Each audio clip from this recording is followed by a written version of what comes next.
welcome back to the squad. So today we are going to complete chapter 6 of macroeconomics, that is banking. One shot, full chapter mastery hall class 12th, session 2026-27, topper squad, 40 marks, integrated board paper inside it. So let's start. Okay, chapter 6, masterclass. Welcome, we master commercial banking, RBI tools, create and credit creation today. Complete session for rank 1. So without wasting our time, we will just see the roadmap that how we are going to do it, and then we will start the chapter. Now, commercial banks के हम functions and types पढ़ेंगे, money creation कैसे होता है वो step by step देखेंगे हम. Central bank RBI and RBI को हम एपेक्स बॉडी भी बोलते हैं. मनी मॉनेटरी पॉलिसी में भी हम देखेंगे. क्वालिटेटिव और क्वांटिटेटिव मेगा एग्जाम है लास्ट में, that is 40 marks all chapter syllabus, means micro economics plus macro economics mix.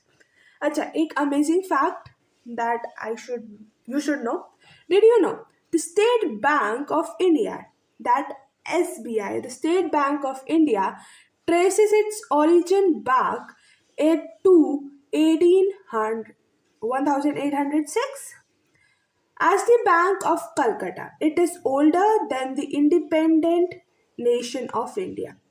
Banking heritage, ये टॉपर फैक्ट है. क्या है ये आपको पता होना चाहिए. जो एसबीआई है, सेंट्रल बैंक ऑफ इंडिया, वो 1806 से पहले कलकत्ता में था. वो ओल्ड इंडिपेंडेंस, जब हमारी इंडिया को इंडिपेंडेंस मिली थी तब से पुराना है एसबीआई. जो स्टेट बैंक ऑफ इंडिया है वो बहुत पुराना है. हमारे इंडिया को इंडिपेंडेंस मिली थी 1947 में, ठीक है. तो वो उससे भी पुराना है. एसबीआई पुराना है, कलकत्ता में था, पुराना है. इंडिपेंडेंस से भी बहुत पुराना है. तो एसबीआई न्यू नहीं है, एसबीआई पुराना है, ठीक है. तो ये याद रखना है कि वो कब मतलब एसबीआई जो था वो खुला कब था. वो खुला था 1806 में, ठीक है. और हमें इंडिपेंडेंस कब मिली? 1947 में. सोचो इतना बड़ा गैप, और एसबीआई बहुत पुराना है, ठीक है ना. ठीक है, तो ये स्ट्रेटजी हॉल है. हम चैप्टर 1-2 देखेंगे माइक्रो इकोनॉमिक्स का, 3-4 भी देखेंगे. ये हाँ, what is a bank? Bank क्या होता है? A bank is a financial institution. Financial क्यों? क्योंकि वहाँ पे पैसों का लेन देन होता है. बैंक में क्या होता है? बैंक में पैसों का लेन देन होता है. Financial institution. So a bank is an financial institution that performs 2 core duties. Bank 2 core duties perform करते हैं. क्या? एक तो पैसे लेना और एक तो पैसे देना. मतलब पैसे देना मतलब हम, जैसे आप लोग नहीं, जैसे आपके पेरेंट्स, ठीक है, तो वो क्या करते हैं? वो बैंक में पैसा डिपॉजिट करते हैं. बैंक में पैसा डिपॉजिट करते हैं, और अगर उनको मतलब घर खरीदना है या कोई कार खरीदनी है तो उसके लिए वो क्या करते हैं? वो लोन लेते हैं. तो कहाँ से लेते हैं? बैंक से ही लेते हैं. बैंक को पैसा देते हैं और बैंक से लोन लेते हैं. समझ में आया? बैंक क्या करता है? बैंक 2 कोर ड्यूटीज करता है. क्या करता है बैंक? एक तो पैसे जमा करता है और पैसे देता है लोन के फॉर्म में, ठीक है. अब टाइप्स देखो. अब जैसे हमने देखा, bank is a financial institution that performs 2 core duties. पहला, accepting deposits and giving loan, ठीक है. एडवांसिंग लोन या गिविंग लोन, ठीक है, advances loan. Types of banks भी 2 तरह के होते हैं, जैसे कमर्शियल बैंक और सेंट. तो कमर्शियल बैंक में क्या क्या आता है? जैसे एसबीआई जो हमने देखा, जो 1806 में आया था. एसबीआई हमने देखा, एचडीएफसी. तो ये जो कमर्शियल बैंक है ना, ये प्रॉफिट कमाने के लिए होते हैं. पर जो सेंट्रल बैंक होता है, और ये commercial bank deals with public, ये सारी जो पब्लिक है उनसे डील करते हैं. वो पैसा डिपॉजिट करते हैं, accept deposits and advance loans देते हैं. तो ये एसबीआई, एचडीएफसी ये सब करते हैं. सेंट्रल बैंक में अपना आरबीआई आता है, reserve bank of India. Central bank में अपना आरबीआई आती है। आरबीआई कोई प्रॉफिट का एम नहीं रखती। आरबीआई कोई प्रॉफिट का एम नहीं रखती कि भाई हम उसको प्रॉफिट कमाना, नहीं। उसका एम सिर्फ एक ही है कि लोग मतलब महंगाई कम करना, कि जो कॉमन मैन है, कॉमन पीपल है, वो जो भी उनकी बेसिक नीड्स है वो एटलीस्ट फुलफिल कर पाए, उसका एम यही है। ठीक है, तो commercial bank means AIIMS for profit, but central bank like that is RBI that doesn't aim for profit, does not aim for profit. Commercial bank deals with people. Commercial bank deals with people. Apex body, जैसे मैंने बोला था, epics body भी बोलते हैं हम central bank को, RBI. Central bank याद रखना, दैट इज आरबीआई।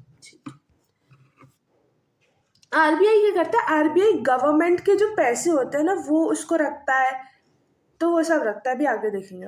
अभी हम कमर्शियल बैंक के बारे में पढ़ते हैं। ये रिपीटेड पीवीआईक्यू है, देख लो। तो कमर्शियल बैंक के अगर हम बारे में पढ़े, एन इंस्टीट्यूशन विच एक्सेप्ट्स, मैंने बताया था, an financial institution that accepts money, that accepts deposits and guarantee loan या एंड एडवांस लोन्स, हमें लोन देता है। क्या करता है? हम उसको पैसे देते हैं, और अगर हमें कोई गाड़ी घर खरीदना हो तो लोन मांगने भी हम उसके पास ही जाते हैं। तो commercial bank deals with people and aims for profit. ठीक है, तो and financial institution which accepts, जो डिपॉजिट एक्सेप्ट करता है, which accepts deposit and guarantee loans and makes investments with the primary objective of earning profits.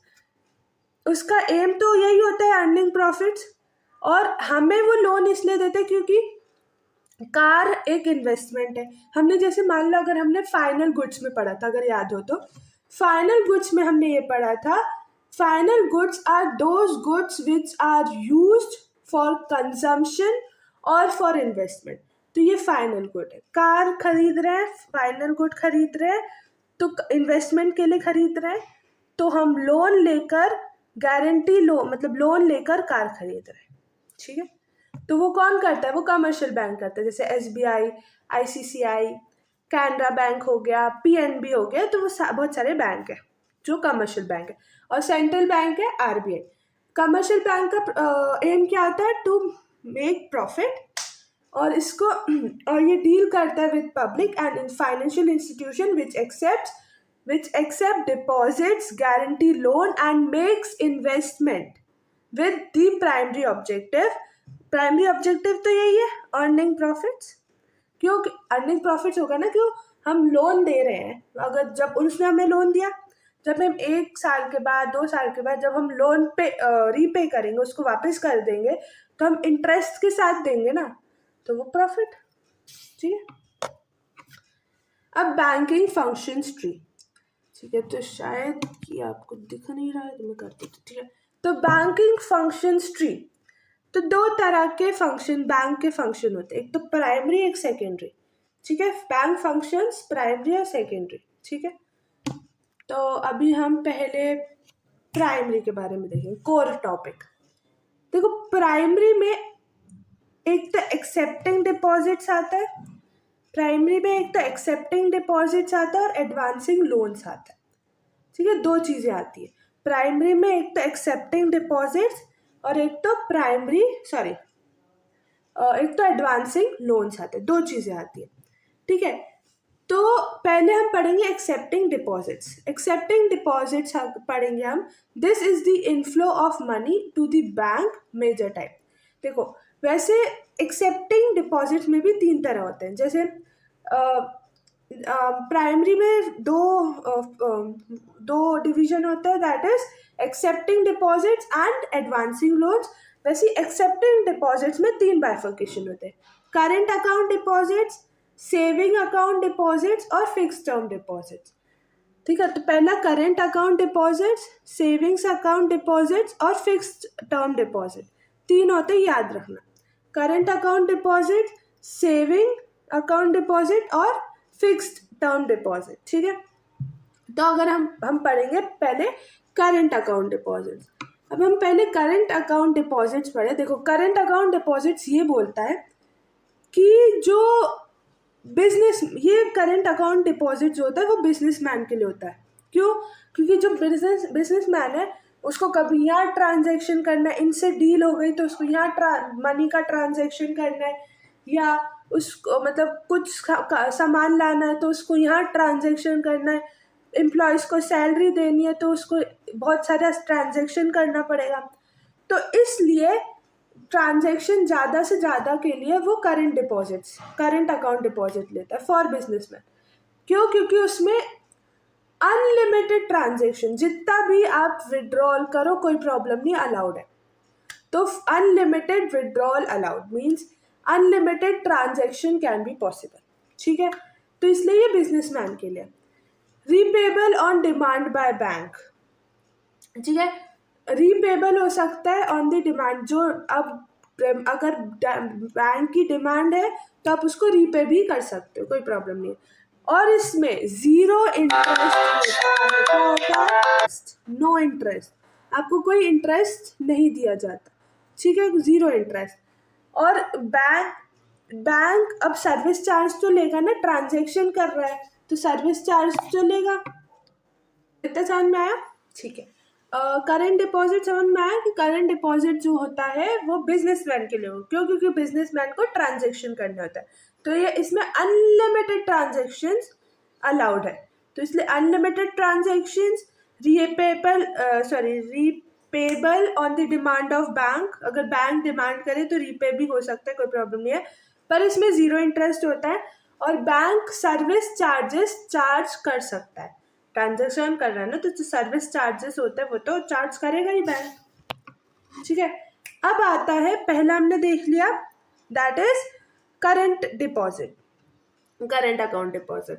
अब हम पढ़ेंगे fix term deposit. देखो, फिक्स टर्म मतलब, फिक्स टर्म नाम से ही समझ में आ रहा है, फिक्स्ड मतलब जो ट्रांजेक्शन्स होंगे वो फिक्स्ड होंगे। मतलब 2 या 3 आप ट्रांजेक्शन कर सकते हो, उससे ज़्यादा नहीं। तो 2 या 3 आप ट्रांजेक्शन कर सकते हो, उससे ज़्यादा नहीं। ये आप मान लो, ये एम्प्लॉयज़ के लिए होता है ज़्यादातर। ठीक है, ये किसके लिए होता है? ये एम्प्लॉयज़ लोगों के लिए होता है। तो ये एम्प्लॉयज़ के लिए होता है कि आप 2 से 3 ट्रांजेक्शन्स कर सकते हो, उससे ज़्यादा नहीं। ठीक है, 2 से 3 ट्रांजेक्शन कर सकते हो, उससे ज़्यादा नहीं कर सकते। तो ये फिक्स्ड है कि आप सिर्फ 2 से 3 ट्रांजेक्शन कर सकते फॉर लॉन्ग टर्म। ठीक है, deposits for a specific fix time. अगर डिपॉजिट भी करना है तो आप एक स्पेसिफिक फिक्स्ड टाइम पे डिपॉजिट करोगे, एक स्पेसिफिक फिक्स टाइम है, आप उस पर डिपॉजिट करोगे। और जब आपको निकालवाना है, तो जैसे आप मान लो 1 ईयर में मुझे ये पेमेंट निकलवानी है, तो मैं मतलब लिखूंगी, और मैं जब वहाँ पे फिक्स्ड टाइम पे मैं जाऊंगी और रिपेबल करके आऊंगी, तो मुझे 4 या 5% का हाईएस्ट इंटरेस्ट मिल जाएगा। क्यों? क्योंकि मैंने जिस समय बोला था कि मैं 1 साल बाद आऊंगी इसको निकलवाने के लिए, तो मतलब मैंने फिक्स्ड टाइम पीरियड पे उसको निकलवा लिया, तो मुझे हाईएस्ट इंटरेस्ट रेट मिल जाएगा। मतलब 4 से 5%, नहीं 8 से 9% इंटरेस्ट रेट। देखो, लो लिक्विडिटी मतलब withdrawal before time involves penalty. अगर मान लो मैंने 1 ईयर से पहले विड्रॉ करवा लिया, तो फिर मुझे पेनल्टी देनी पड़ेगी। और अगर मैंने 1 ईयर के बाद विड्रॉल करवाया या बाद में लिया, तो मुझे 8 to 9% इंटरेस्ट उसमें मिल जाएगा, उस पैसे में वो पैसा बढ़ जाएगा, इंटरेस्ट मिल जाएगा उसमें।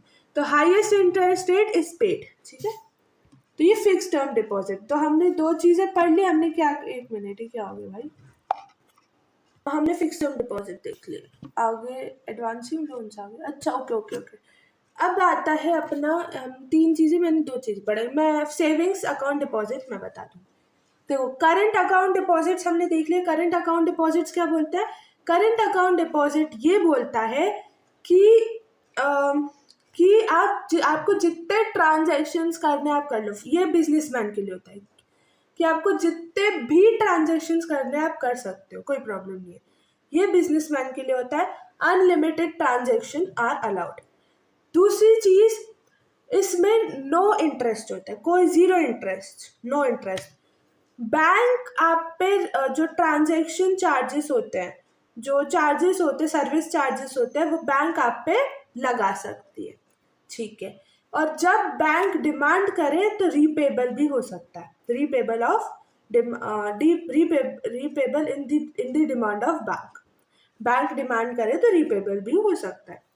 ये हमने करंट अकाउंट डिमांड डिपॉजिट्स देखे। फिक्स टर्म डिपॉजिट्स हम एम्प्लॉयज के लिए देखते हैं।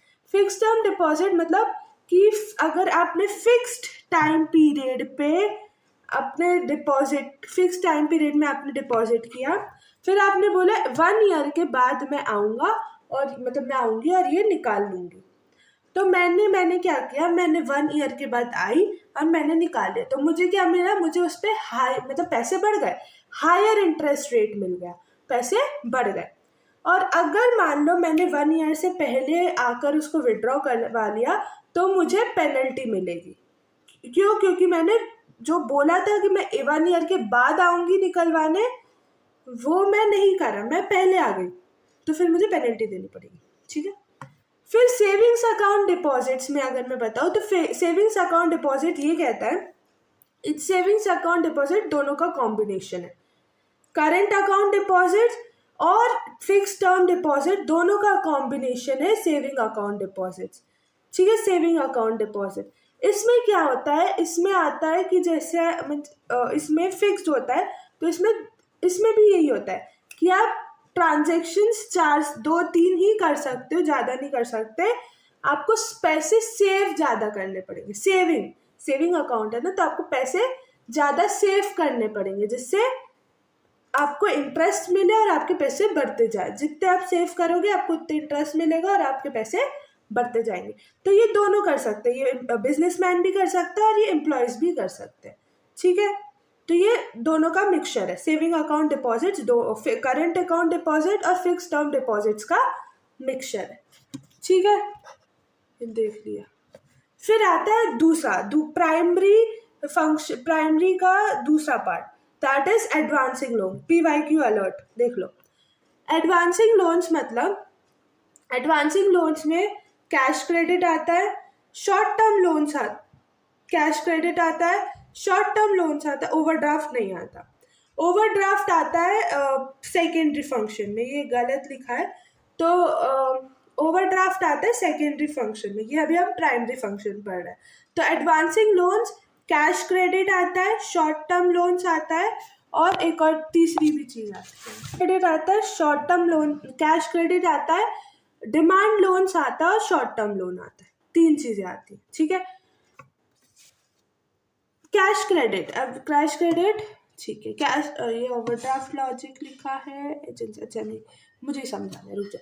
कैश क्रेडिट मतलब अगेंस्ट का, ये लिखा हुआ है अगेंस्ट करंट एसेट्स, मतलब बॉन्ड्स, करंट एसेट्स मतलब बॉन्ड्स, शेयर्स। अब आप पूछोगे कि अभी वो लास्ट में बताऊंगी, जो आपके दिमाग में वो जो डाउट है, ठीक है। तो कैश क्रेडिट क्या होता है, अगेंस्ट करंट एसेट्स। क्या क्या करंट एसेट्स, जैसे बॉन्ड्स हो गए, शेयर्स हो गए, पेपर वर्क जो होता है वो, बॉन्ड, शेयर्स, बहुत सारी चीज एक्सेट्रा, ठीक है। तो कैश क्रेडिट मतलब कि मान लो कैश क्रेडिट, हाँ कैश क्रेडिट, अब मैं बोलूँ तो क्या है कैश मतलब, पता हो कैश क्रेडिट मतलब, ओ ये क्या होगा भाई, ओके हाँ। तो कैश क्रेडिट मतलब देखो, this is the advancing loans, this is the outflow, वो दिस इज द आउटफ्लो, देखो इसमें क्या लिखा, this is the inflow of money to the bank, ये इनफ्लो है और वो आउटफ्लो है। एडवांसिंग लोन्स, लोन बैंक से बाहर जा रहे हैं, पैसे बैंक से बाहर जा रहे हैं, तो वो आउटफ्लो है और ये इनफ्लो है, ठीक है, डिपॉजिट हो रहा है, ठीक है। तो ये याद रखना। एडवांसिंग लोन्स में 3 आते हैं, कैश क्रेडिट, डिमांड लोन्स और शॉर्ट टर्म लोन्स। अब देखो कैश क्रेडिट में क्या होता है, कैश क्रेडिट मतलब मान लो बैंक ने आपको लोन दिया, ठीक है, बैंक ने आपको लोन दिया, बोला ये 10 लाख तू रख, ठीक है, घर खर्च में जो भी काम आएंगे, तो बैंक ने तुम्हें लोन दिया इतने का।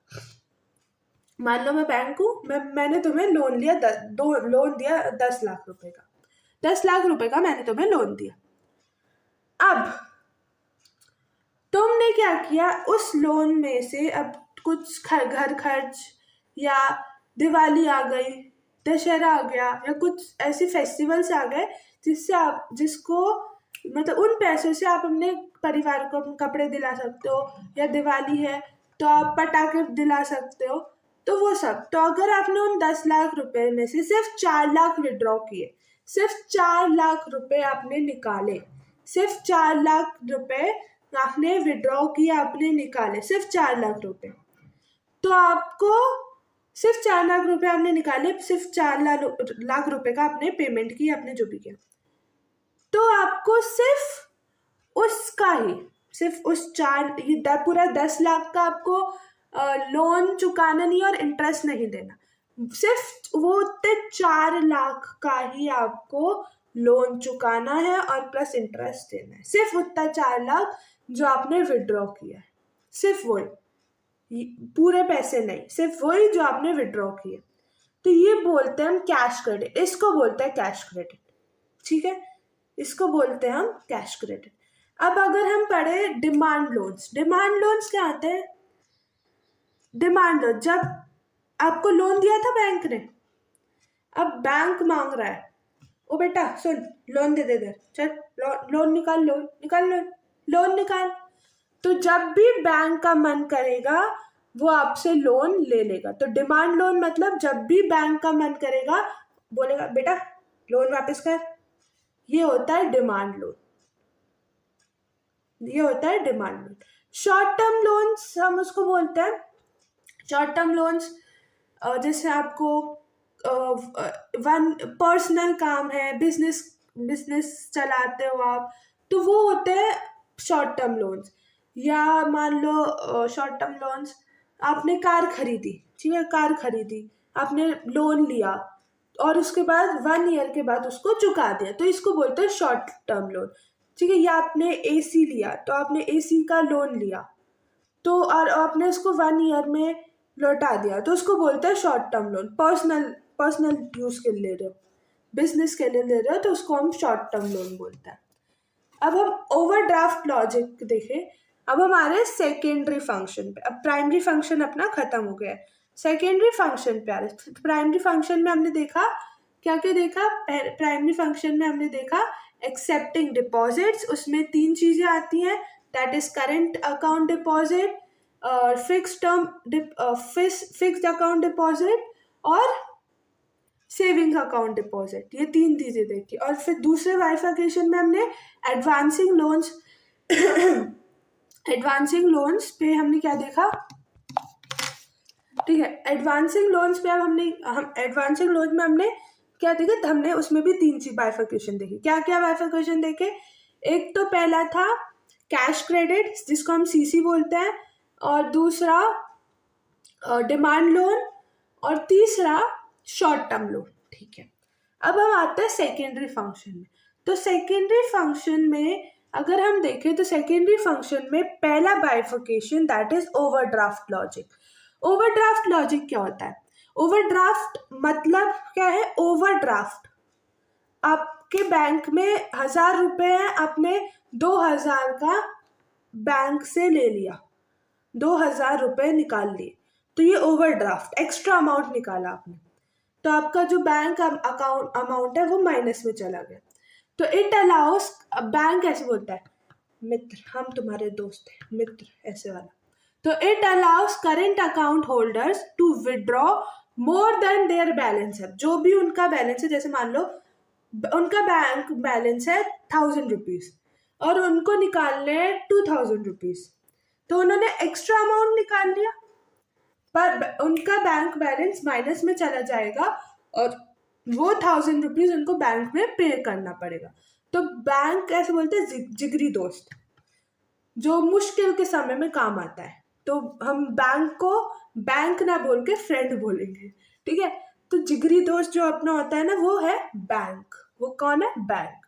तो it allows current account holders, it allow us, वो अलाउ करता है जो करंट अकाउंट होल्डर है, मैं जो करंट अकाउंट होल्डर, अगर मान लो मेरे बैंक में 1000 रुपीज़ है, ठीक है, अब मुझे 2000 रुपीज़ की ज़रूरत पड़ गई, या मुझे कहीं 2000 रुपीज़ की पेमेंट करनी है, तो अब मैं कब पा रही हूँ कि भाई मेरे पास 1000 रुपीज़ है, मैंने जैसी जो भी करते हैं वो किया, बैंक से पैसे निकाले, मेरे हाथ में 2000 रुपीज़, मैसेज आता है minus bank balance minus this, -1000, क्योंकि 1000 ज़्यादा निकाल लिए मैंने, तो बैंक बैलेंस -1000, लिमिट से मैंने ज़्यादा निकाल ली। तो बैंक एज अ जिगरी दोस्त काम करता है, ठीक है। तो it allows current account holders to withdraw more than their balance amount, ज़्यादा निकाल लिया मैंने अपने बैलेंस अमाउंट से, up to pre agreed limit, interest is charge on the extra amount only, interest जो मैंने 1000 रुपीज़ एक्स्ट्रा निकाले थे उस पे ही सिर्फ इंटरेस्ट चार्ज होगा, ठीक है, समझ में आया, डन। ये था ओवरड्राफ्ट एजेंट्स, ओवरड्राफ्ट लॉजिक। ये हम सेकेंडरी फंक्शन पे आ गए, ठीक है, सेकेंडरी फंक्शन पे आ गए। दूसरा अगर हम मैं बताऊं तो that is discounting bills of exchange, ये नहीं है इसमें, क्रेडिट क्रिएशन, एक मिनट। तो दूसरा अगर मैं बताऊं तो दूसरा है discounting bill of exchange. Discounting bill of exchange क्या बोलता है? पहला ओवरड्राफ्ट लॉजिक, ओवरड्राफ्ट लॉजिक के बाद है डिस्काउंटिंग बिल ऑफ एक्सचेंज। तो बिल ऑफ एक्सचेंज क्या बोलता है? बिल ऑफ एक्सचेंज ये बोलता है कि bill of exchange, discounting bill of exchange क्या बोलता है, मान लो मान लो मान लो मान लो ये हूँ मैं, इसको थोड़ा छोटा बना देती हूँ, ये हूँ मैं, ठीक है, और तुम लोग मेरे पास आए और बोला ये तुम हो, ठीक है, तुम लोग मेरे पास आए, इसको दूसरा कलर से बनाऊँ मैं, तुम लोग मेरे पास आए, बोले लोन दे दो, मैंने बोला ठीक है भाई, कितने का चाहिए? बोले 1 लाख रुपए का लोन दे दो, मैंने बोला ठीक है, ले ले 1 लाख रुपए का लोन। तो उसने बोला, मैंने उसको 1 लाख रुपए का क्या दे दिया, मैंने तुमको क्या दे दिया, तुमको 1 लाख रुपए का लोन दे दिया, मतलब मैंने तुम्हें 1 लाख रुपए दे दिए, ठीक है। अब तुमने उस 1 लाख रुपए से बिजनेस खड़ा किया है, जो भी किया। अब मैं गई, फिर से गई तुम्हारे पास कि भाई तुम जो 1 लाख रुपए का लोन दिया था वो कब लौटा रहा है, दे दे। तुमने बोला कि अभी तो दुकान बनी है, अभी चालू होगी, फिर उसके बाद जब पैसे आएंगे तो आपके 1 लाख रुपए दे दूंगा। तो मैंने क्या बोला, मैंने बोला भाई तुम मुझे प्रॉमिस नोट लिख दे, एक पेपर पे एक नोट लिख दे कि तू इतने महीने बाद या इतने दिन बाद मेरे को ये पैसे लौटा देगा, एक प्रॉमिसिंग नोट लिख दे कि तू भूले ना। तो वो होता है bill of exchange. Bill of exchange लिख दे, एक पेपर पे एक लिख के दे दे कि I promise you to give your 1 lakh rupees on after 3 months, ठीक है। तो तू ये प्रॉमिसरी नोट मुझे, ये जो एक प्रॉमिसरी नोट है तू मुझे लिख कर दे दे, ये जो प्रॉमिसरी नोट है तू मुझे लिख कर दे दे, बिल ऑफ एक्सचेंज है वो तू मुझे लिख कर दे दे कि हाँ मैं आपको 3 months के बाद पैसे दे दूंगा। मैंने बोला ठीक, उसने बोला ठीक है, ये लो, इसमें कौन सी बड़ी बात, लिखा उसने और मुझे उसको उसने दे दिया। अब मैं वो 3 months मुझे, मैं थी बिजनेसमैन, मुझे ज़रूरत पड़ गई पैसों की, मुझे पैसों की ज़रूरत पड़ गई, मुझे क्या हुई, मुझे पैसों की ज़रूरत पड़ गई। तो मैं गई उसके पास, फिर से तुम्हारे पास फिर से आई मैं, आप भाई पैसे दे दे। तो उसने बोला, मैंने क्या बोला, मैंने प्रॉमिसरी नोट दिया था 3 months के बाद मैं तेरे को पैसे, तुमको पैसे दूंगा। तो मैंने बोला ठीक है भाई। फिर अब मैं गई, आखिरी उम्मीद, दैट इज बैंक फ्रेंड, तो बैंक के पास गई, मैंने बोला बैंक लोन दे दे। तो उसने बोला मैंने उसको दिया, जो तुमने बिल ऑफ एक्सचेंज मुझे दिया था, मैंने उसको बोला ये तू रख और मुझे 95,000 रुपीज़ दे दे। मैं इतने सा नुकसान झेलने के लिए तैयार हूँ, बट जो बिजनेस का इतना बड़ा नुकसान होगा वो मैं झेलने को तैयार नहीं हूँ, वो मैं झेलने को तैयार नहीं हूँ। तो तू एक काम करना, ये जो बिल ऑफ एक्सचेंज है वो ये बैंक, तू उसके घर जाना, ये ये 3 महीने के अंदर अंदर ये तो तेरे को पैसे दे देगा और वो तू रख लेना, मुझे वैसे तू 95,000 दे दे। तो उसने बोला ठीक है भाई, वो भी तो कमीशन लेगा ना, तो ठीक है भाई डन। उसने मुझे 95,000 दिए, मेरा काम हो गया, क्योंकि मुझे पैसे की ज़्यादा ज़रूरत थी। मैं इतना सा लॉस झेल लूँगी, पर जब बिजनेस का इतना बड़ा लॉस होगा वो मैं नहीं झेल पाऊँगी। तो इसलिए मैंने बैंक से पैसे लिए, और तुमको तो वैसे भी पैसे देने ही थे, चाहे मुझे दो चाहे बैंक को दो, बात एक ही है, पैसे तो देने ही ना, तो बस तुम तो पैसे ही दो। तो ये होता है discounting bills of exchange. Discounting bills of exchange, ये होता है डिस्काउंटिंग बिल्स ऑफ एक्सचेंज। ठीक है, समझ में आया? डन, आगे बढ़े। अब आता है एजेंसी फंक्शंस। अब एजेंसी फंक्शंस में बहुत बाइफर्केशन है।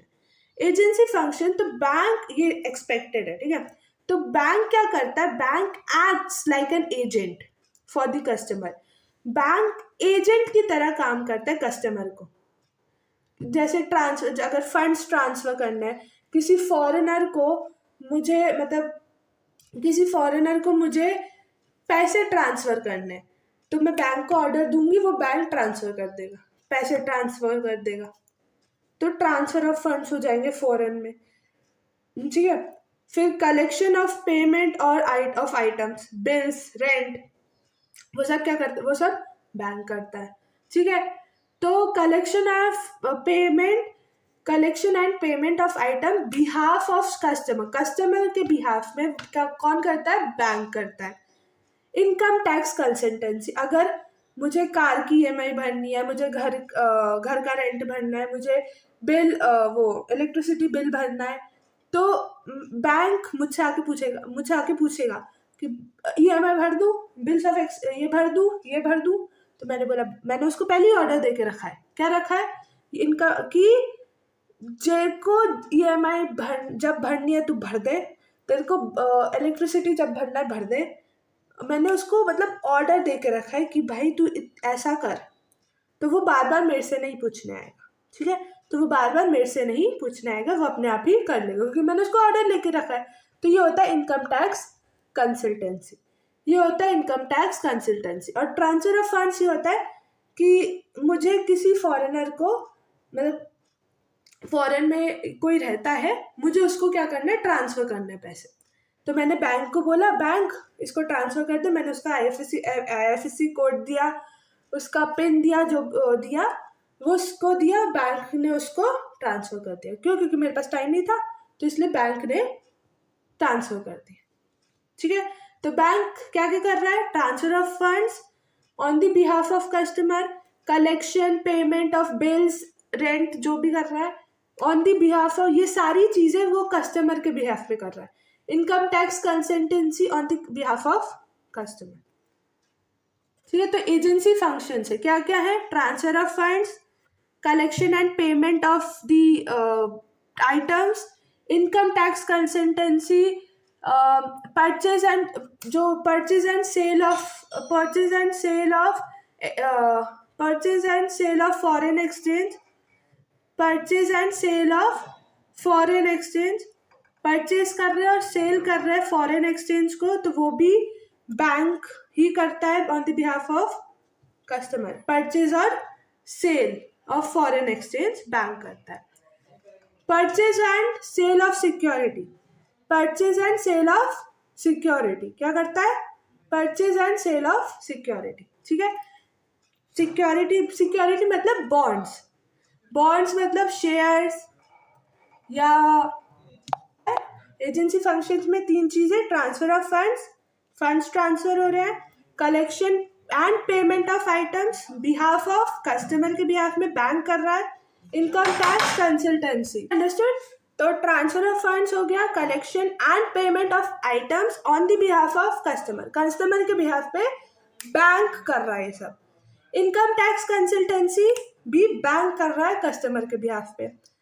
सिक्योरिटीज सेल और परचेज कर रहा है securities on the behalf of customer. अच्छा, अब ये चीज समझ लो। तुम लोग पूछोगे कि बॉन्ड्स शेयर्स हम कहाँ रखेंगे, तो बॉन्ड्स और शेयर्स, अब तुम पूछोगे कि हम ये जो हमने प्राइमरी फंक्शंस पढ़े थे, प्राइमरी फंक्शंस में हमने पढ़ा था, तो जो प्राइमरी फंक्शंस में हमने पढ़ा था, क्या पढ़ा था कि एक्सेप्टिंग डिपॉजिट्स में हमने 3 चीज़ें पढ़ी थी। क्या क्या? Current account deposit, fixed term deposit और सेविंग अकाउंट डिपॉजिट। ये 3 चीज़ें हमने पढ़ी थी। तो इसमें हम पैसे रखते हैं, बॉन्ड्स शेयर्स ये सब नहीं रखते, हम इसमें पैसे रखते हैं, मनी, फाइनेंशियल इन्वेस्टमेंट करते हैं, मनी रखते हैं, पैसे रखते हैं। अब तुम पूछोगे ये बॉन्ड्स ये शेयर्स कहाँ रखते हैं, तो ये होता है ये उसको बोलते हैं डीमैट अकाउंट। ये एक ऑनलाइन अकाउंट होता है, इमेजिनरी, फोन पे होता है, ऑनलाइन अकाउंट होता है, ना कि बैंक में बना है कोई डीमैट अकाउंट, नहीं, एक ऑनलाइन वो है, ठीक है। क्यों? क्योंकि पेपर वर्क होता है, बॉन्ड्स और शेयर्स ये सब पेपर वर्क होता है। आज तुम उसके ऑनर हो, कोई और हो जाएगा, परसों उसका ऑनर कोई और हो जाएगा, कोई प्रॉब्लम नहीं। तो वो जो होता है वो डीमैट अकाउंट, डीमैट अकाउंट का फुल फॉर्म होता है डीमटेरियलाइजेशन, डीमटेरियलाइजेशन। तो आप जो आपके शेयर्स है, जो आपके बॉन्ड्स है, वो आप कहाँ रखते हो? डीमैट अकाउंट में आप रखते हो, ठीक है। डीमैट अकाउंट में आप अपने शेयर्स, अपने बॉन्ड्स, बहुत सारी वो चीज़ें रखते हो डीमैट अकाउंट में। उसका फुल फॉर्म अगर मैं बोलूँ तो डीमटेरियलाइजेशन, डीमटेरियलाइजेशन। अंडरस्टैंड? आगे बढ़े तो ये एजेंसी फंक्शन ये एक्सपेक्टेड है, ये आएगा, चुपचाप पढ़ लो, ठीक है। अब आता है जनरल यूटिलिटी, ये सेकेंडरी फंक्शन ही अभी हम पढ़ रहे हैं। तो जनरल यूटिलिटी में 3 चीजें, उसमें 4-5 चीजें आती है, इसमें 3 चीजें आएंगी। क्या क्या आएगा? लॉकर फैसिलिटी, ट्रैवलर्स चेक और underwriting securities, underwriting securities. Securities भी वही होता है, बॉन्ड शेयर्स और ये सारी चीजें होती है सिक्योरिटीज, ठीक है। तो लॉकर फैसिलिटी में safe keeping of jewellery papers, lock. अब आप अपने मम्मी पापा से पूछोगे कि गोल्ड कहाँ रखा है, तो क्या बोलेंगे वो लोग? लॉकर में रखा है। तो बैंक एक लॉकर बनाता है, उसमें आप अपनी सारी कीमती चीजें, जरूरी चीजें जैसे पेपर्स, ज्वेलरी, गोल्ड, ये सब आप बैंक में रखते हो। तो वो होता है लॉकर फैसिलिटी। लॉकर फैसिलिटी आपको बैंक प्रोवाइड करता है, ठीक है। तो safe keeping of jewellery papers, jewellery papers इनको आप सेफली रखते हो लॉकर में, वो बैंक देखता रहता है, सेफ, वो सेफ है, ठीक है। दूसरा होता है ट्रैवलर्स चेक। ट्रैवलर्स चेक हम उसे बोलते हैं, जैसे अगर आप लोगों ने देखा होगा कि आप जब मेले में जाते हो तो कार पार्किंग के लिए तो वो खड़ा रहता है, वो ऐसे पर्ची फाड़ के देता है कि टिकट कटता है कि यहाँ पे आपने गाड़ी खड़ी की। तो वैसा ही एक छोटी सी पर्ची होती है ट्रैवलर्स चेक, जैसे आजकल चेक होता है ना, चेक होता है, तो वैसे ही एक ट्रैवलर्स चेक होता था। क्या पहले होता था? ट्रैवलर्स चेक मतलब उस समय ही होता था कि चोरी होने का डर रहता था, पैसे, लोग डरते थे कि पैसे यहाँ लेके जाएंगे तो चोरी ना हो जाए, ये ना हो जाए, वो ना हो जाए, तो इसलिए लोग वो बुकलेट लेके जाते थे, ट्रैवलर्स चेक की बुकलेट लेके जाते थे, जिससे क्या हो, जो वो ट्रैवलर्स चेक की जो बुकलेट है वो लेके जाते थे, तो उसमें वो अपना नाम जो भी लिखते हैं और अमाउंट जितना भी पे करना है वो उसको आदमी जिसको भी देना वो उस आदमी को दे देते हैं। और जब वो आदमी जिसको वो चेक दिया है वो अपनी बैंक उसमें वो चेक लगाता है तो उसको पैसे उसके अकाउंट में आ जाते हैं। ये होता है travellers cheque for safe travel, safe travel के लिए, कि आपको डर ना लगे कि आपके पैसे चोरी हो रहे हैं, ये हो रहा है, नहीं, आप पैसे सेफली बैंक में रख के जाओ। ट्रैवलर्स चेक, अगर आप खाना खाने जा रहे हो पर्ची फाड़ो और दे दो, ठीक है, तो वो जैसे ही अपने बैंक उसमें लगाएगा उसके पास पैसे आ जाएंगे, पैसे उसके बैंक अकाउंट में आ जाएंगे। अंडर राइटिंग सिक्योरिटीज मतलब stock market, under writing securities मतलब कि बैंक को तो पता है ना, बैंक को पता है क्या कहाँ इन्वेस्ट करना है, क्या शेयर्स लेने हैं, क्या करना है। तो आप क्या करो, बैंक को तो पता है, बैंक ने इन्वेस्टमेंट कर रखी है, शेयर्स ले रखे हैं। तो आप क्या करो, आप अपने शेयर्स मत लो ना, आप बैंक के ही सिक्योरिटी ले लो, बैंक के ही सिक्योरिटी ले लो, शेयर्स ले लो, बॉन्ड्स ले लो। तो अंडर राइटिंग सिक्योरिटीज, आपने बाय कर लिए बैंक के शेयर्स, आपने बाय कर लिए बैंक की सिक्योरिटीज, ठीक है। तो इसको बोलते हैं under writing, means buying shares of new companies, ठीक है। इतना समझ में आया। अब आते हैं हम क्रेडिट क्रिएशन पे। एक होता है कलेक्शन ऑफ स्टैटिस्टिक्स, ठीक है। अब आता है हम क्रेडिट क्रिएशन में। क्रेडिट क्रिएशन में the heart of the banking system, इसमें हम देखेंगे बैंक पैसा कैसे बनाता है। पैसा, फाइनेंस, पैसा पैसा पैसा। तो बैंक पैसा कैसे बनाता है, पैसा।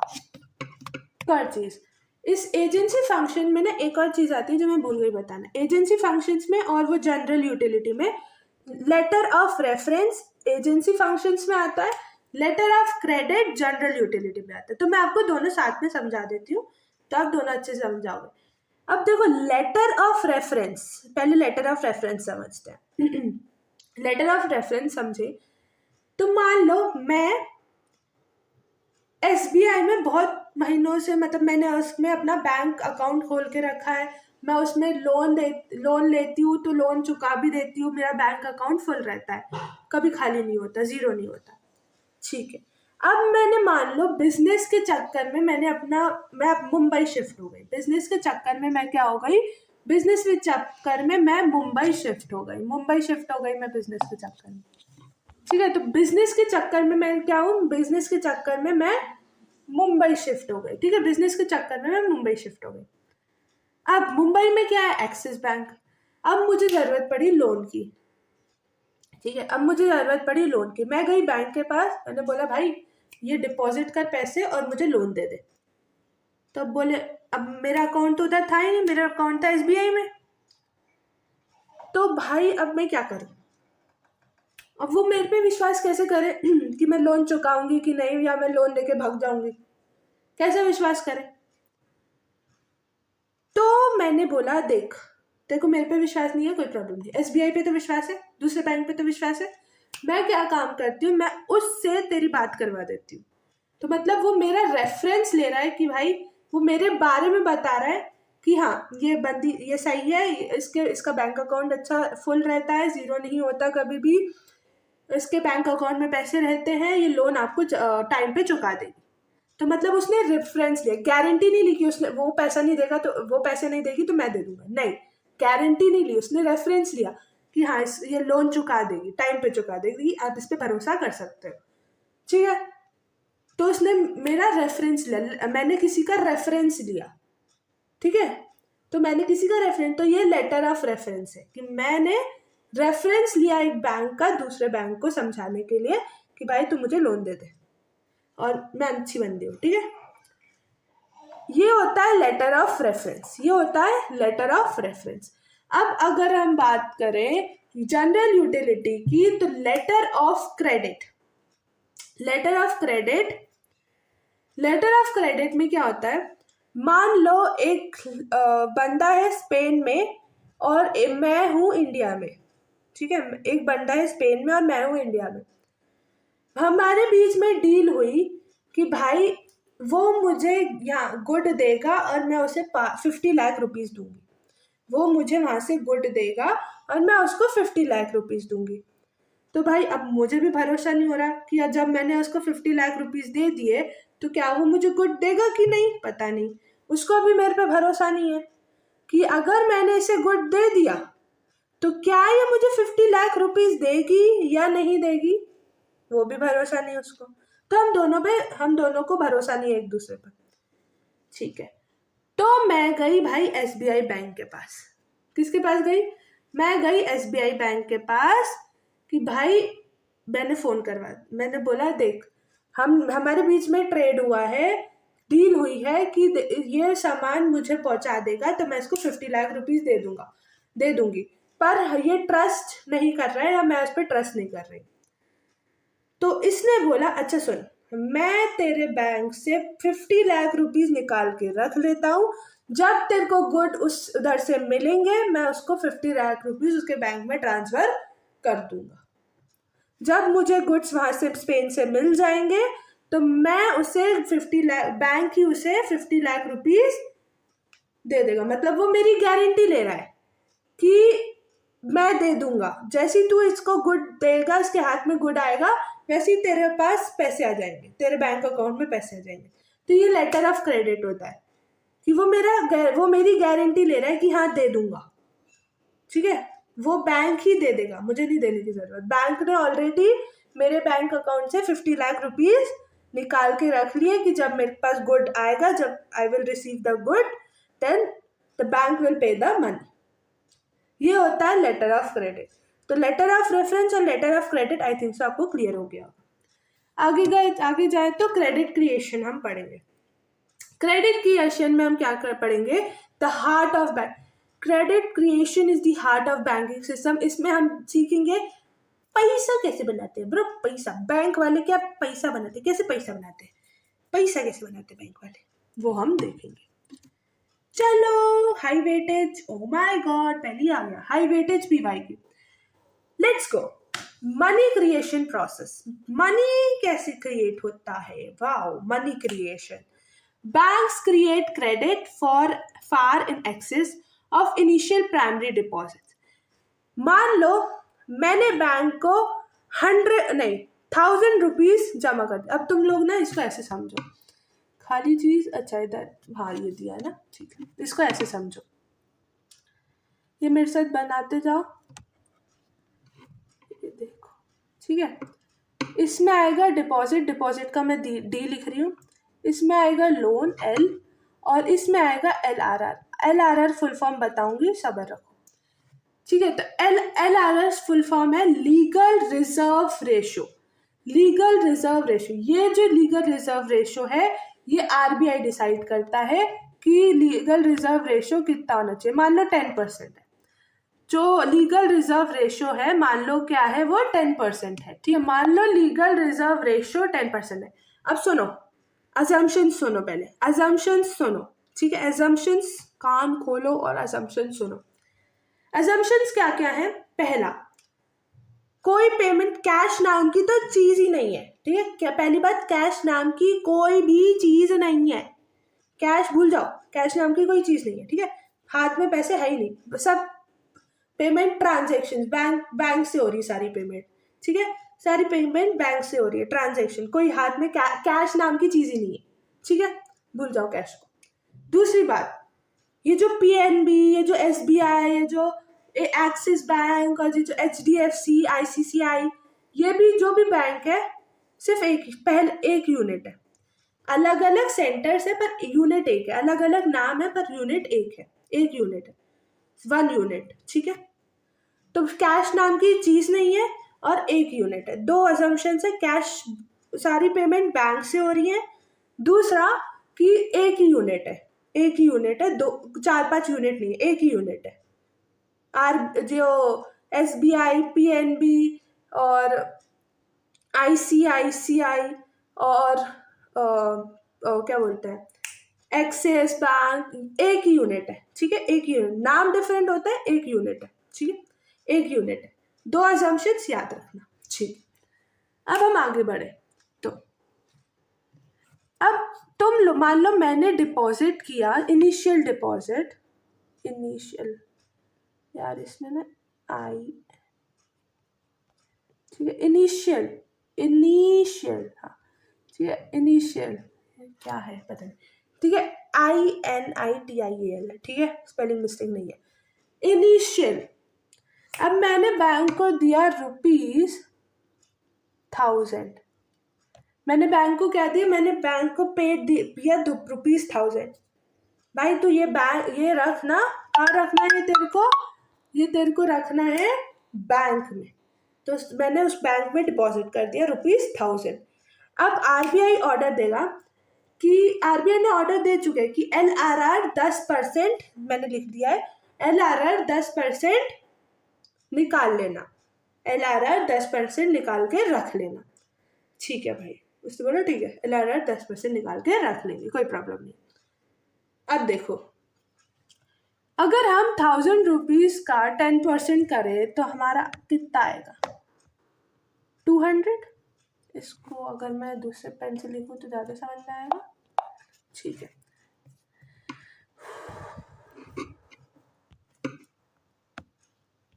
₹200।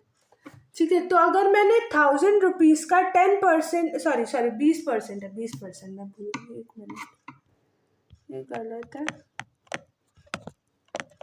मैं क्या कर गया? 10% तो अलग होगा ना। 1 मिनट मिट जाओ। ठीक है, तो हाँ 20%, 10% नहीं 20%। ठीक है, तो 20% जो है RBI ने बोल दिया कि 20% मतलब निकाल के रख लेना अपने पास, कमर्शियल बैंक के पास, क्योंकि कमर्शियल बैंक ही पब्लिक से डील करता है। ठीक है भाई, निकाल के रख लिया उसने। अब जो बचा हुआ 800 रुपीज़ है वो इकोनॉमी में लोन की तरह दे देगा। जो बचा हुआ 800 रुपीज़ है वो इकोनॉमी की तरह लोन, मतलब इकोनॉमी को लोन की तरह दे देगा। 800 रुपीज़ लोन की तरह इकोनॉमी को दे देगा, जिसको लोन की ज़रूरत होगी उसको दे देगा 800 रुपीज़। अब वो पेमेंट करेगा तो ट्रांजेक्शन से ही करेगा। अब वो जिसको भी पेमेंट करेगा तो वो 800 रुपये फिर से बैंक के पास ही आएंगे, कहीं और तो जाएंगे नहीं। तो वो दूसरे बैंक अकाउंट में पेमेंट करेगा, पर वो बैंक के पास ही आएंगे, क्योंकि एक ही यूनिट है तो बैंक के पास, उसी बैंक के पास आएंगे। तो वो 800 रुपये वापस आ गए बैंक के पास। वो 800 रुपये वापस आ गए बैंक के पास। फिर से ऐसा होगा, फिर से 800 रुपये में से इतने रुपए, मतलब सॉरी 20% बैंक निकाल कर रखेगी। 800 का 20% अगर हम ले तो दैट इज 160। ठीक है, 160, 20% निकाल के रख लिया। अब जो 640 जो है वो बैंक किसको दे देगी? वो बैंक फिर से लोन पे दे देगी। अब वो फिर से ट्रांजैक्शन करेगा, किसी और के अकाउंट में डालेगा, आया बैंक के पास। तो फिर से ये जो 640 रुपीज़ है ये फिर से आएंगे बैंक के, रुक जाओ, ये 640 रुपीज़ फिर से आएंगे बैंक के पास। फिर बैंक इससे 20% निकालेगी और आधा, वो जितना बचेगा वो लोन पे दे देगी। तो ऐसा ही कंटिन्यू होता जाएगा। ठीक है, अब बोलोगे ये रुकेगा कब? रुकेगा, सब्र करेगा। ठीक है, कब करेगा? ये रुकेगा जब LRR ₹1000 हो जाएगा, मतलब इनिशियल के बराबर LRR हो जाएगा। इनिशियल के बराबर जब ये जो इनिशियल अमाउंट है इसके बराबर जब LRR हो जाएगा तब ये थम जाएगा। ठीक है, अब आप बोलोगे डिपॉजिट कैसे निकालेंगे, ये कैसे निकालेंगे?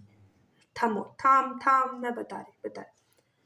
मनी क्रिएशन, अभी हम मनी क्रिएशन पढ़ेंगे। वो मनी क्रिएशन हम निकालते कैसे? मनी मल्टीप्लायर याद रखना, इसमें मेरी फोटो ही छुप गई। मनी मल्टीप्लायर हम कैसे निकालते हैं?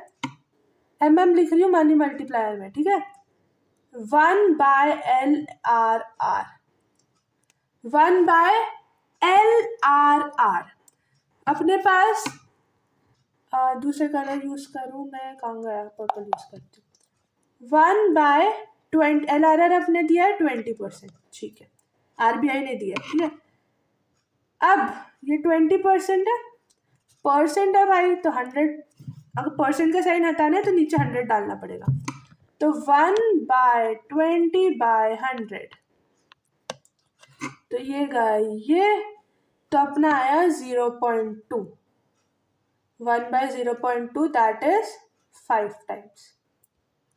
ठीक है, अब ये कर लेना कि पॉइंट को हटा के 10 लिख लेना और इसको इंटू जब काटोगे तो 5 आएगा, तो 5 टाइम्स। तो मतलब 5 टाइम्स में, जब हम 5 टाइम्स इसको करेंगे तो थाम हो जाएगा, रुक जाएगा। और टोटल डिपॉजिट हम कैसे निकालेंगे? Total deposit is equals to initial that is 1000 into ये LRR जो अपना आया है 5 टाइम्स जो अपना आया है LRR, वो सॉरी मनी मल्टीप्लायर। तो इनिशियल इंटू मनी मल्टीप्लायर करेंगे तो मतलब 1000 इंटू 5 करेंगे तो अपना आंसर क्या आ जाएगा? ₹5000। तो टोटल डिपॉजिट कितना हो गया?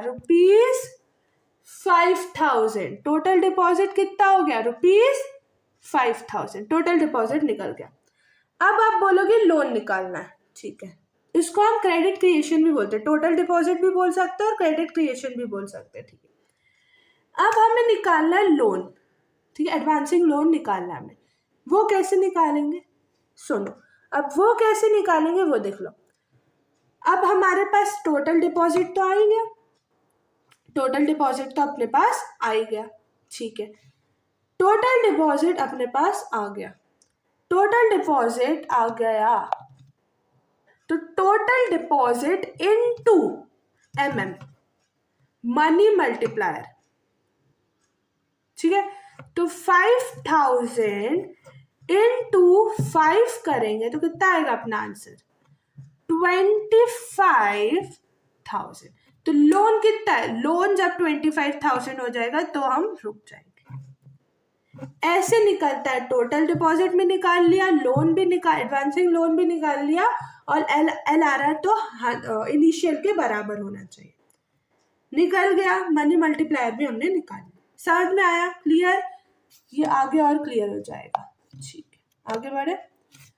तो मनी क्रिएशन प्रोसेस, अगर हम मनी क्रिएशन देखें, मनी क्रिएशन प्रोसेस, तो banks create credit far in axis of initial primary. जो बैंक है वो credit, initial primary deposit 1000 rupees था, तो एवरी लोन गिव, पहले उसने LRR अलग कर लिया, 20% अलग कर लिया, given creates a new deposit. New deposit जो अपना बना था 800 वो उसने लोन पे दे दिया, न्यू डिपॉजिट जो बना था उसने लोन पे दे दिया।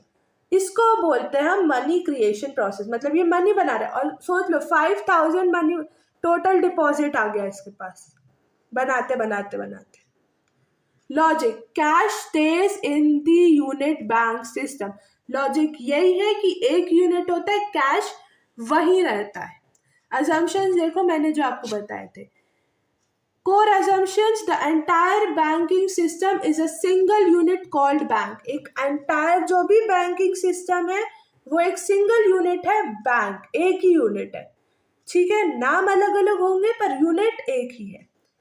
All payments in the economy are made checks।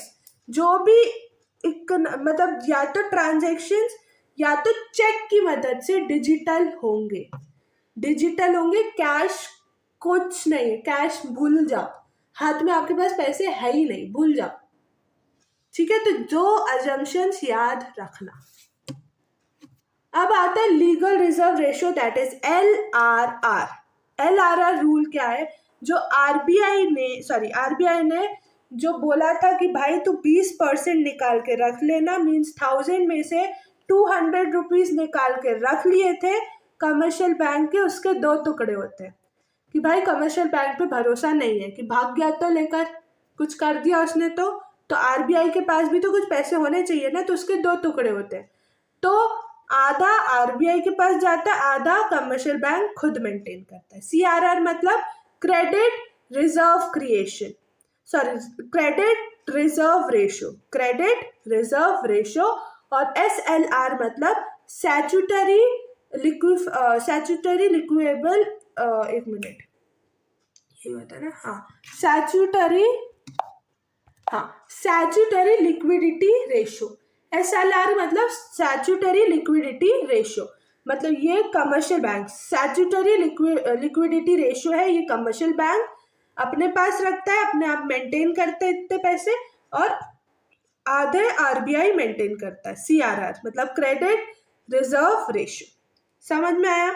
Understood? तो बैंक्स कैन नॉट लैंड, कि बैंक पूरा भरोसा आरबीआई कमर्शियल बैंक पे नहीं कर सकता, ठीक है, पूरा भरोसा बैंक कमर्शियल बैंक पे नहीं कर सकता, क्यों? क्योंकि धोखा भी दे सकता है वो। तो इसलिए आधा पैसा आरबीआई अपने पास रखते हैं कि अगर धोखा दे दिया तो लोगों को क्या जवाब देंगे, तो इसलिए आरबीआई अपने पास भी पैसा रखती है। तो banks can not land 100% of deposits. हाँ, इसमें ये भी बोला है कि मतलब पूरे अगर 1000 रुपीज मैंने बैंक को जमा किए हैं तो वो पूरे 1000 रुपीज लोन पे नहीं दे सकती, वो 20% निकालेगी और जो 800 रुपीज है वो लोन पे देगी, पूरे वो लोन पे नहीं दे सकती। ठीक है, तो RBI fixes a fraction LRR to be kept as a cash for safety, safety के लिए, सेफ्टी पर्पस के लिए। ठीक है, तो इसलिए वो 20% निकाल के रख देती है। अब मैंने आपको जैसे बताया था द मल्टीप्लायर, मनी मल्टीप्लायर, तो 1/LRR। तो ये मैंने आपको एग्जाम्पल दे दिया था कि इफ LRR इज 20%, तो आप 20%, 20 डिवाइडेड बाय 100 करोगे, काटोगे जीरो को तो 0.2 आएगा। देन पॉइंट हटा के 10 करोगे तो फिर 2 1 2 5 10 हो जाएगा, और तो 5 टाइम्स। तो अब आप जो आपके पास इनिशियल पैसा है जो 1000 रुपीज है, उसको आप इंटू 5 कर दोगे तो आपके पास आ जाएगा 5000 रुपीज। मतलब टोटल डिपॉजिट कितने हो गए? 5000 रुपीज, पैसे बढ़ गए। तो ऐसे बैंक पैसे बनाता है। ठीक है, अब मास्टर न्यूमेरिकल तो यही देख लो, टोटल डिपॉजिट्स मैंने आपको बताया था इनिशियल डिपॉजिट इनटू मल्टीप्लायर, वही कि इनिशियल डिपॉजिट और मनी मल्टीप्लायर को इनटू कर दो और आपका आंसर आ जाएगा। Mandatory formula for 4 marks board numerical, इससे 100% 4 मार्क्स बोर्ड न्यूमेरिकल आता है, याद करना प्लीज। ठीक है, अब क्रेडिट क्रिएशन में राउंड 1 में देख लो, इनिशियल डिपॉजिट 10,000 उसने डिपॉजिट किए। जब हमने रिजर्व, अब आरबीआई ने बोला था कि 10% आप निकाल के रख लेना, तो 10% मतलब 1000 रुपीज रिजर्व में निकाल कर रख लिए और 9,000 रुपीज लोन में दे दिए, इकोनॉमी को दे दिए। तो ये राउंड 1 क्रिएशन का, ये राउंड 1। राउंड 2 में जो जब अपने पास जब बैंक से बैंक ही डिपॉजिट कर रहा है, चेक के थ्रू ही डिपॉजिट होंगे, तो बैंक के पास वो 9,000 रुपीज वापस आएंगे। तो जब 9,000 रुपीज बैंक के पास वापस आएंगे तो उससे बैंक 10% निकाल कर, मतलब 900 रुपीज निकाल कर, और वो 8,100 रुपीज फिर से लोन पे दे देगी।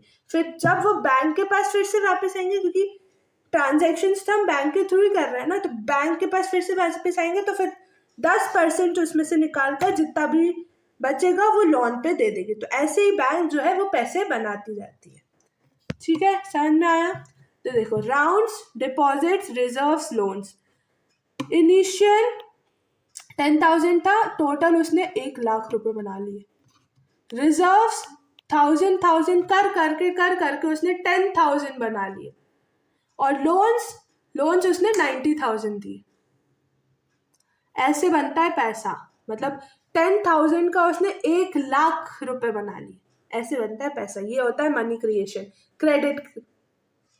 ठीक है, अब अमेजिंग आरबीआई फैक्ट अगर मैं बताऊं तो the reserve bank of India has, देखो जो रिजर्व बैंक ऑफ इंडिया है वो सारे करेंसी, सारी कॉइन्स बना सकता है, पर एक्सेप्शन ये है कि वो 1 रुपए का नोट या 1 रुपए का कॉइन नहीं बना सकता। क्यों? क्योंकि वो इश्यू होता है मिनिस्ट्री ऑफ फाइनेंस से। 1 रुपए का कॉइन और 1 रुपए का note finance ministry of finance issue करती है, ना कि आरबीआई। आरबीआई 2 रुपए से अनलिमिटेड पैसा बना सकता है, कोई प्रॉब्लम नहीं है, पर 1 रुपए का नोट और 1 रुपए का कॉइन आरबीआई नहीं बनाता। ठीक है, वो मिनिस्ट्री ऑफ फाइनेंस बनाता है। Understood? Now let's move on. The apex body RBI को, आपको पता है हम आरबीआई को एपेक्स बॉडी बोलते हैं। आरबीआई को क्या बोलते हैं? Apex body. The central bank is the highest authority. जो सेंट्रल बैंक है वो सारे बैंक्स पे नजर रख रहा है। वो कमर्शियल बैंक, सारे कमर्शियल बैंक पे वो नजर रखता है। तो the central bank is the highest authority that controls, regulates and direct the entire monetary and banking structure of a country। ठीक है,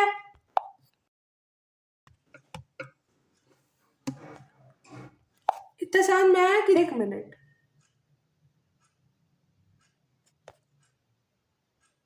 रेपो रेट समझ में आया सबको? रेपो रेट आया नहीं आया? आया नहीं आया? फिर से रुक जाओ एक मिनट, शायद कुछ प्रॉब्लम थी। कोई प्रॉब्लम नहीं है, मैं एक और बार समझाऊंगी। कोई प्रॉब्लम नहीं है, एक और बार समझाऊंगी।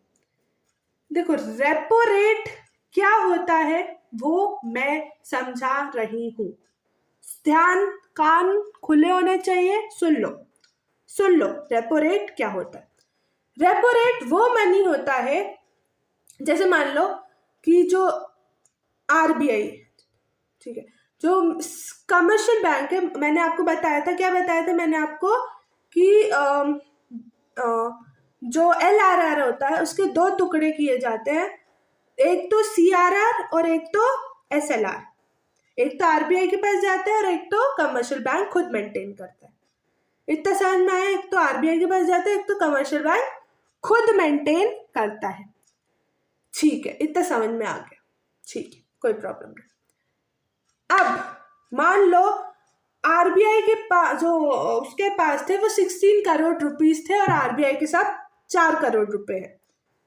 तो जो 16 करोड़ रुपीस कमर्शियल बैंक को मेंटेन करने के लिए दिए थे, उसने उससे 1 करोड़ रुपए उड़ा दिए।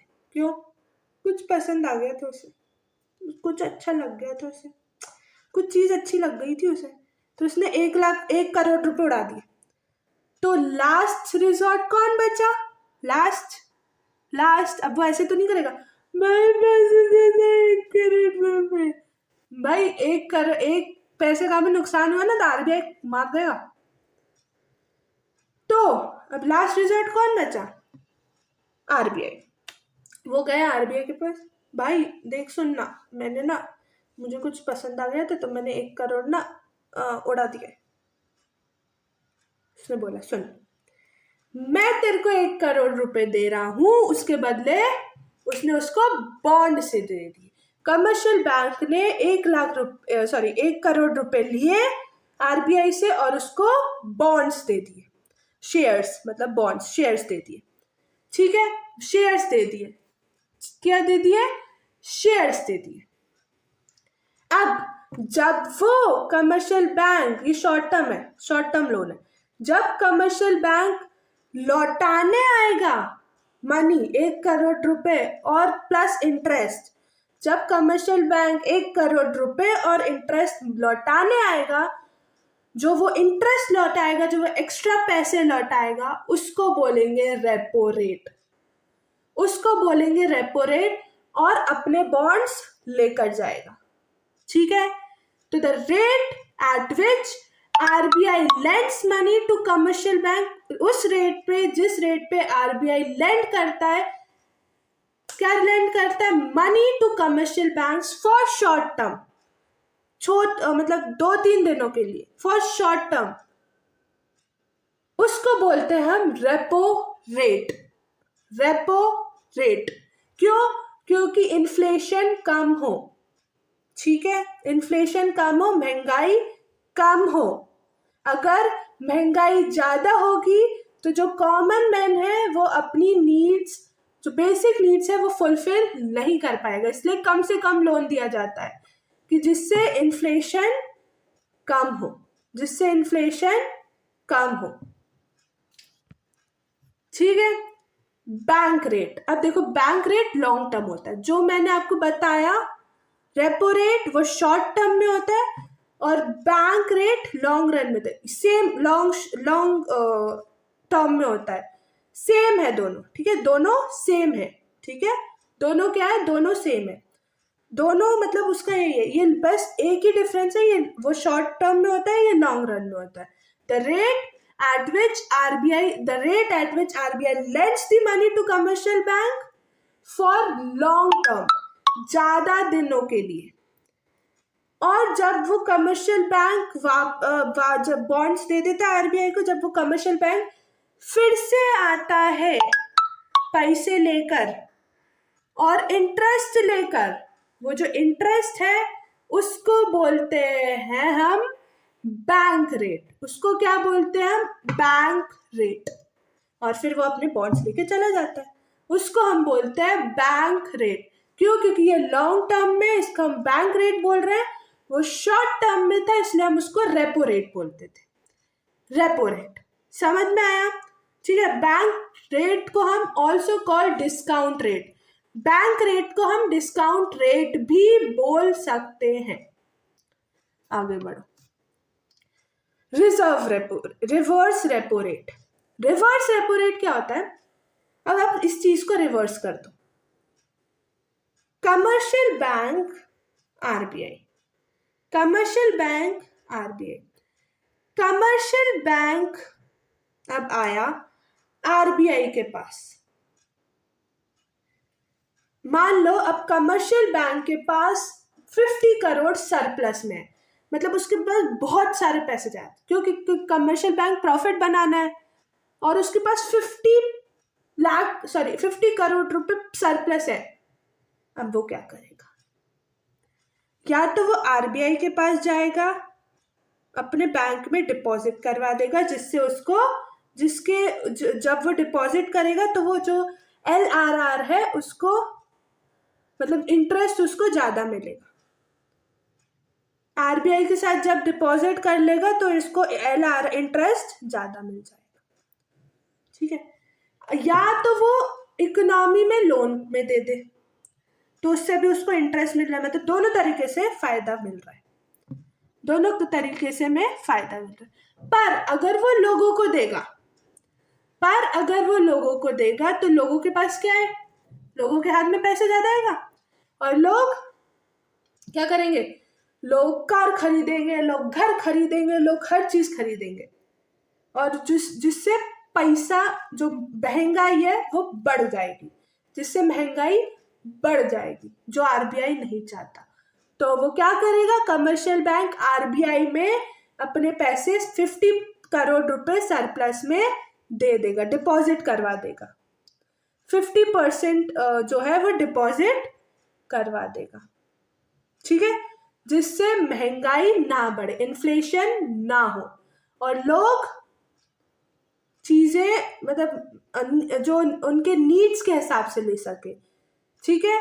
ज्यादा पैसे होंगे तो लोग ज्यादा पैसे उड़ाएंगे, कम पैसे होंगे तो लोग छुपा के रखेंगे। ठीक है। तो ये होता है रिजर्व, इसको रिवर्स कर दिया। अब आरबीआई देता था कमर्शियल बैंक को पैसे, अब कमर्शियल बैंक आरबीआई को पैसे दे रहा है डिपॉजिट करने के लिए, तो ये रिवर्स रेपो रेट हो गया। क्या हो गया? The rate at which RBI accepts deposit, the rate at which RBI accepts deposit for commercial bank. Commercial bank से जो आरबीआई है एक्सेप्ट करता है क्या? Deposit. Higher reserve, higher reverse repo incentivizes banks to park money with RBI, RBI के पास रख देता है। लेस क्रेडिट इन मार्केट, अब लेन देन कम होगा तो महंगाई भी कम होगी। ठीक है। तो आरबीआई इसका ध्यान रखता है कि महंगाई कम होगी तो ज्यादा लोग अपनी नीड्स के हिसाब से चीजें ले सकते हैं। ठीक है। ओके। अब आता है open market operation. Open market operation में क्या होता है?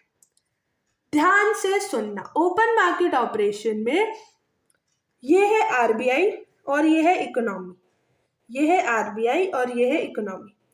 मान लो लोगों के पास पैसा ज्यादा आ गया, लोगों के पास पैसा ज्यादा ज्यादा ज्यादा ज्यादा आ गया, लोगों के पास पैसा ज्यादा आ गया। मान लो लोगों के पास क्या आ गया? लोगों के पास पैसा ज्यादा आ गया। अब क्या करेगा आरबीआई? पैसे ज्यादा आ गए लोगों के पास तो लोग उड़ाएंगे पैसे, लोग पैसे उड़ाएंगे। जिससे इन्फ्लेशन होगा और रेट महंगाई बढ़ जाएगी, जिससे इन्फ्लेशन होगा और महंगाई बढ़ जाएगी। ठीक है, ये होगा।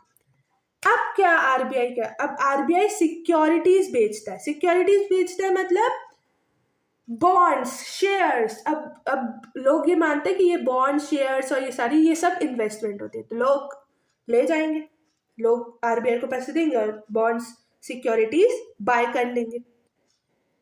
अब आरबीआई के पास पैसा आ गया, अब बोलता है नहीं दूंगा पैसा, आ गया मेरे पास पैसा, नहीं दूंगा अब। ठीक है, तो सिक्योरिटीज बेच दी आरबीआई ने, और क्या ले ली, सिक्योरिटीज बेच दी आरबीआई ने और पैसे ले लिए। तो क्या हो गया, पैसे लोगों के पास कम हो गए, लोगों के पास पैसे कम हो गए तो लोग संभाल के रखेंगे। और आरबीआई ने बोला मैं नहीं दे रहा पैसे, मैंने ले लिए पैसे, अब मेरे पास आ गए, मेरे हो गए, चलो निकले ऐसे। आरबीआई ने पैसे रख लिए और लोग, महंगाई कम हो गई, लोग कम से कम पैसे, मतलब लोग सेविंग्स करने लगे, लोग बचाने लगे। अब ऐसी अगर पैसे ज़्यादा हो जाएंगे, मतलब अगर पैसे बहुत ही कम हो जाएंगे, लोग सेविंग्स ही कर रहे हैं, लोग खरीद कुछ नहीं रहे, तो यही होगा। वो अब इकोनॉमी से वो बोलेगा सिक्योरिटीज, अब लोग सिक्योरिटीज दे देंगे और पैसे ले लेंगे, लोग बॉन्ड्स दे देंगे और पैसे ले लेंगे। तो ये दो चीज़ें हो गई, क्या हो गई, सिक्योरिटीज सेल और मनी दिया, सिक्योरिटीज बाय आरबीआई ने किया और मनी दे दिया। ठीक है, तो ये दो चीज़ें हुई, इन्फ्लेशन कंट्रोल हो गया एक, तो पहले मनी सप्लाई और इन्फ्लेशन कम हो गया। ठीक है, और दूसरा डिफ्लेशन क्योर हो गया, इन्फ्लेशन भी कम हो गया और डिफ्लेशन भी क्योर, तो ऐसे ही चलता रहता है। अब क्या होता है ये, अगर मैं आप बताऊं एक लाइन में, अगर मैं आपको बता दूं ओपन मार्केट ऑपरेशन क्या होता है, टू कंट्रोल इन्फ्लेशन और डिफ्लेशन, टू कंट्रोल इन्फ्लेशन और डिफ्लेशन और मनी सप्लाई, और control money supply in economy, इस चीजों को हमें कंट्रोल करना है। गवर्नमेंट सेल और बाय सिक्योरिटीज, गवर्नमेंट सेल और बाय सिक्योरिटीज, जैसे लिखा है, buying and selling of government securities in open market, buying and selling of government securities in open market, market खुला है, जिसको आना आ जाए।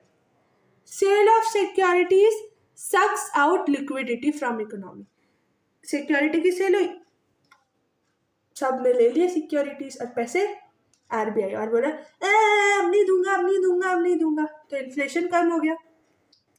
अब जैसे ही पैसे लोगों के पास कम हुए तो क्या किया, अब उसने बोला, लोगों ने अब उसने बॉन्ड्स लेना शुरू कर दिया और पैसे देने शुरू कर दिए, तो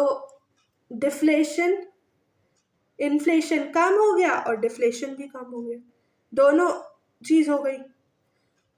और इसका उल्टा कर दो, बाय ऑफ सिक्योरिटीज और इकोनॉमी पैसा ले गई, इन्फ्लेशन भी रुक गया, डिफ्लेशन भी रुक गया। टू कंट्रोल इन्फ्लेशन और डिफ्लेशन और to control money supply in economy, government buys और sell securities. Simple. Cash reserve ratio minimum % of net deposits that commercial bank must keep cash with RBI। Cash reserve ratio तो आपको पता ही होगा, मैंने आपको बताया LRR में दो डिवीजन होता है, CRR और SIR। तो CRR होता है वो RBI होता है, मतलब जो वो आधे पैसे RBI रखता है और आधे पैसे कमर्शियल बैंक मेंटेन करता है, मैंने आपको बता ही दिया था। स्टैट्यूटरी लिक्विडिटी रेशियो भी मैंने आपको बताया था, minimum % of net deposits that banks must keep with themselves in liquid assets, जैसे गोल्ड, कैश, सिक्योरिटीज, बॉन्ड्स, जो भी है वो सब। अब आता है ये हमने जो भी अभी हम पढ़ रहे थे वो सारे थे क्वांटिटेटिव, क्वांटिटेटिव। अब हम यहाँ से जो शुरू करेंगे वो है क्वालिटेटिव। क्या है? Qualitative. Qualitative, the difference between the value of security, जो डिफरेंस होता है ना between the value and security, sorry मतलब the difference between the value of security, वो जो सिक्योरिटी की value, so the difference between the value of security and the loan amount guaranteed, उसका जो डिफरेंस होता है between the value of security और जो लोन दिया है उसका जो डिफरेंस होता है उसको बोलते हैं मार्जिन रिक्वायरमेंट। उसको बोलते हैं margin requirement. Margin requirement, RBI increases margin requirement. RBI या तो कभी इंक्रीज कर देती है मार्जिन रिक्वायरमेंट जिससे लोन लोग ना ले सके और इन्फ्लेशन महंगाई कम हो, कभी कभी आरबीआई कम कर देती है मार्जिन रिक्वायरमेंट्स कि जो आरबीआई है, जो लोग है वो लोन ज्यादा से ज्यादा ले और खर्च करे। ठीक है, अंडरस्टूड? इतना आई थिंक समझ में आ गया होगा। ठीक है, अगर इतना समझ में आए तो मैं आपको समझ में बताती हूँ। देखो क्या हुआ। लोन सिक्योरिटी, अब 10 लाख मान लो लोन में देना है, तो 10 लाख लोन में देना है तो एटलीस्ट 10 लाख लोन है, सिक्योरिटी 12 लाख। मार्जिन, अब मार्जिन तो रखेंगे ना कि एटलीस्ट 2 लाख का, 2 लाख की चीज दो तुम, जिससे हम तुम्हें लोन दे सके। ठीक है, अब आरबीआई ने क्या किया? आरबीआई ने वो बढ़ा दिया, 2 लाख की जगह 6 लाख कर दिया, तो लोग कम लेने लगे लोन, तो जिससे इन्फ्लेशन कम हो गया। यही सिंपल सी चीज है।